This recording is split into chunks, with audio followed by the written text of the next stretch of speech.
L'administrateur maire de Ngoyo, Jeunesse Wilfried de Pakabantou, est descendu ce matin dans les établissements publics de sa circonscription pour toucher du doigt l'effectivité de la rentrée des classes. Images et commentaires. De l'école primaire de Ngoyo au complexe scolaire de Côte-Matev, en passant par l'école primaire de Timbamboka, le lycée Alexandre Honoré Pakan et le complexe scolaire de Ndjeno, Jeunesse Wilfried Pakabantou a sillonné ces établissements publics pour se rendre compte de l'effectivité de la rentrée scolaire 2024-2025 dans le 6e arrondissement de Pointe-Noire. Nous avons constaté, nous avons vu effectivement au niveau des lycées et collèges beaucoup de fréquentation d'enfants qui sont venus à l'école. Par contre, au primaire, il y a une timidité qui s'est fait dévoiler et que nous avons constaté avec Anna. Mais qu'est-ce que vous voulez? C'est un peu parfois les jeux de communication qui existent aujourd'hui avec les réseaux sociaux qui ont fait que je pense qu'au niveau de l'école primaire, il y a eu cette léthargie.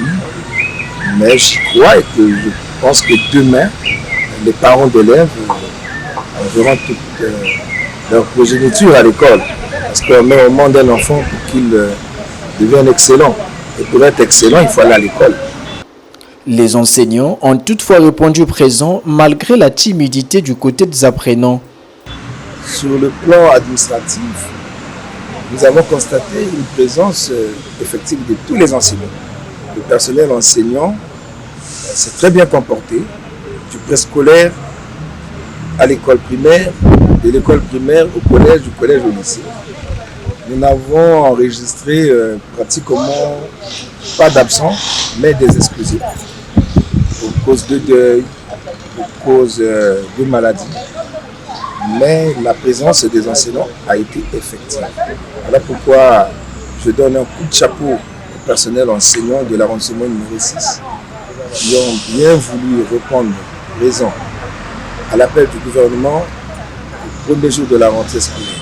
Dans sa ronde, l'administrateur maire de Ngoyo a aussi noté avec satisfaction l'apport de communautés dans la salubrité des aires scolaires et le don du matériel didactique de la société Total Énergie EP Congo aux enseignants de l'école de Ndjeno. Bravo aux communautés qui vivent dans les environs des écoles parce qu'ils ont tous contribué à la salubrité. Vous voyez, les écoles sont propres, les salles de classe sont bien installées pour accueillir les apprenants. Au niveau de Ndjeno, nous avons eu la belle surprise de la société Total Énergie qui nous a accompagnés par le don du matériel didactique pour les enseignants et de fournitures scolaires pour les apprenants. Et c'est ici aussi l'occasion de dire merci à ce partenariat entre Total et EP, donc la communauté de Ndjeno, l'arrondissement 6 en général, pour cet apport qui fera que demain, je pense que tous les enfants de Ndjeno pourront avoir un cahier, un bic, un crayon, une règle pour bien débuter cette année scolaire. Jeunesse Wilfried Pakabantou a réitéré l'appel du gouvernement aux parents qui devront encourager les élèves à renouer avec le chemin de l'école.